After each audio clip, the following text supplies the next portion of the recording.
രാവിലെ തന്നെ കപ്പ ബിരിയാണി ഉണ്ടാക്കാനുള്ള പുറപ്പാടില്ലാട്ടോ. നോക്കുമ്പോൾ ഒരൊറ്റ തേങ്ങയില്ല പൊളിച്ചുകൊണ്ട് വന്നത്. തെങ്ങിൻ്റെ ചുവട്ടിലുണ്ടോ എന്ന് നോക്കാൻ വേണ്ടി പോയതാണ്. ഏതായാലും കൊള്ളാം, ഒരെണ്ണം കിട്ടി. പൊളിച്ച് നോക്കട്ടെ നല്ലതാണോന്ന്.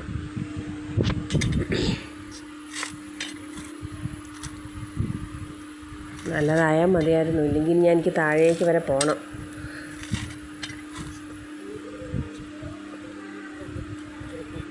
പൊട്ടിച്ച് നോക്കട്ടെ. നല്ല തേങ്ങയാണ്. വെള്ളത്തിന് നല്ല രസമൊന്നുമില്ല. അതുകൊണ്ട് ബാക്കി കുറച്ച് കുടിച്ചിട്ട് ഞാനങ്ങോട്ട് കളഞ്ഞു. ഇന്നത്തേക്ക് വേഗം ഒന്ന് ചിരണ്ടി എടുക്കട്ടെ. അപ്പോൾ എല്ലാം കൂടെ ഒന്ന് കഴുകി എടുക്കട്ടെ. ഞാൻ അവർക്ക് രാവിലെ 9 മണിയാകുമ്പം പോകണം. അപ്പം പെട്ടെന്ന് റെഡിയാക്കണം. അപ്പം ഞാനിതൊന്ന് വേഗം കഴുകി എടുത്തിട്ട് എല്ല് ഞാൻ കുക്കറിലാണ് വേവിക്കുന്നത്. അപ്പോൾ എല്ല് വേവിക്കാനുള്ള മസാല ഞാനൊന്ന് ചൂടാക്കി എടുക്കട്ടെ കേട്ടോ. അതിനകത്ത് ഇട്ടേക്കുന്നത് മല്ലിപ്പൊടി 2 സ്പൂൺ മല്ലിപ്പൊടിയും മുളക് പൊടിയും കൂടെ ഇച്ചിരി മഞ്ഞൾപ്പൊടിയും ഇട്ട് നല്ലപോലെ മൂപ്പിച്ചെടുക്കുവേ. അപ്പം ഈ നല്ല കളറൊക്കെ കിട്ടും കേട്ടോ കപ്പ ബിരിയാണിക്ക്. പിന്നെ ഞാൻ അത് ഇച്ചിരി എല്ലിൻ്റെ ഉള്ളിലേക്ക് ഉപ്പ് ഇട്ട് കൊടുത്തു. ഇച്ചിരി മീറ്റ് മസാലപ്പൊടിയും ഈ മൂപ്പിച്ച് വെച്ച അരപ്പും കൂടെ ഇട്ട് കൊടുത്തു. പിന്നെ സവാള ഇഞ്ചി എല്ലാം കൂടെ അരിഞ്ഞ് വെച്ചിട്ടുണ്ടായിരുന്നു, അതും ഇട്ട് കൊടുത്ത് അതും കൂടി ഇട്ട് കൊടുത്ത് എല്ലാം ഇവിടെ വേവിക്കാൻ വെച്ചേ. ആ സമയം കൊണ്ട് നമുക്ക് കപ്പ പൊളിച്ചിട്ട് ഞുറുക്കിയെടുക്കാം കേട്ടോ.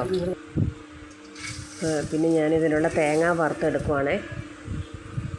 ഒരല്പം വെളിച്ചെണ്ണ ഒഴിച്ചിട്ട് അത് ഈ തേങ്ങ വറുത്തെടുക്കുക. ഇതിലേക്ക് ഞാൻ കുറച്ച് നല്ലപോലെ ചെറിയുള്ളി, കറിവേപ്പിലയും ഇച്ചിരി പെരിഞ്ചീരകവും കൂടി ഇട്ട് നല്ലപോലെ മൂപ്പിച്ചെടുക്കണം. മൂപ്പിച്ചെന്ന് പറഞ്ഞാൽ ബ്രൗൺ കളർ ആകണ്ട കേട്ടോ.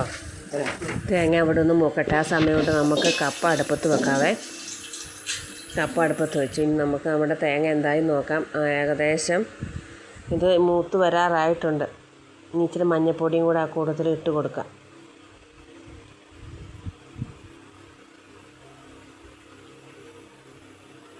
ഉണ്ടോ, ഈ പരുവായാൽ മതി. ഒരുപാട് മൂക്കവും വേണ്ട, എന്നാൽ മൂക്കവും വേണം.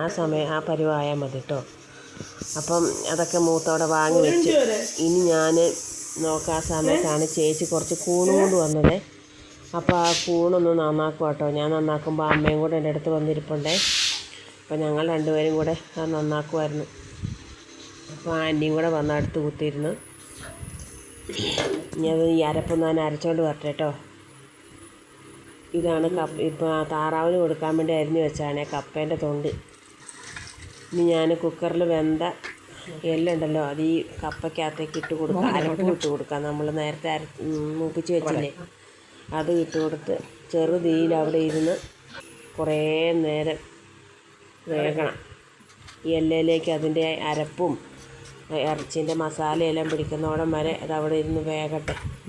ആ സമയത്ത് കൊണ്ട് നമുക്ക് ഇതിലേക്കുള്ള കടുക് പൊട്ടിക്കാം.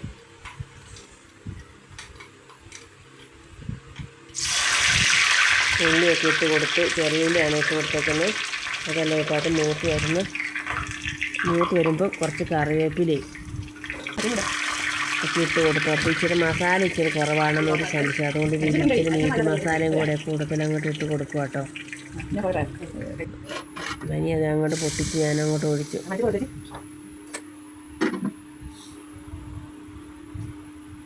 മല്ലിച്ചപ്പും ഇട്ടു.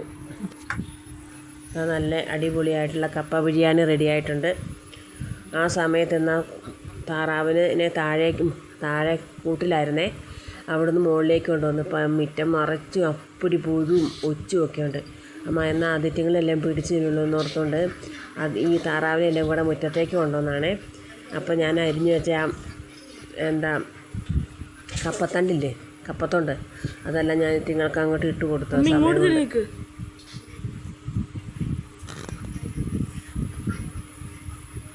നിങ്ങൾ അവിടെ നിന്ന് തിന്നുന്നുണ്ട്.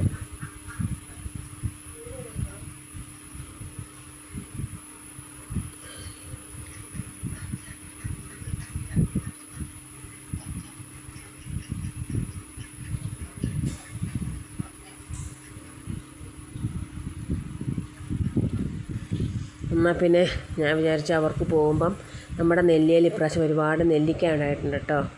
ഒരുപാടൊന്നുമില്ല, കഴിഞ്ഞ പ്രാവശ്യം ഒത്തിരി ഉണ്ടായിട്ടുണ്ടായിരുന്നു. അപ്പോൾ അത് പറിച്ചെടുക്കാൻ പറഞ്ഞുകൊണ്ട് ഹസ്ബൻഡ് പോയി പറിച്ച, പിള്ളേർ താഴെ പോയി അതെല്ലാം പറക്കിക്കൊണ്ട് വരുന്നുണ്ട് കേട്ടോ. എത്രയോ മുഴുത്ത നെല്ലിക്ക, നല്ല ടേസ്റ്റുള്ള നെല്ലിക്കയാണ്. അപ്പോൾ ഇത് കൂട്ടും കുറച്ച് അവർക്ക് കൊടുത്തു വിട്ടു. വല്ലാത്ത ചതീത് മണ്ടേ നല്ലത് മുഴുത്ത നെല്ലിക്ക.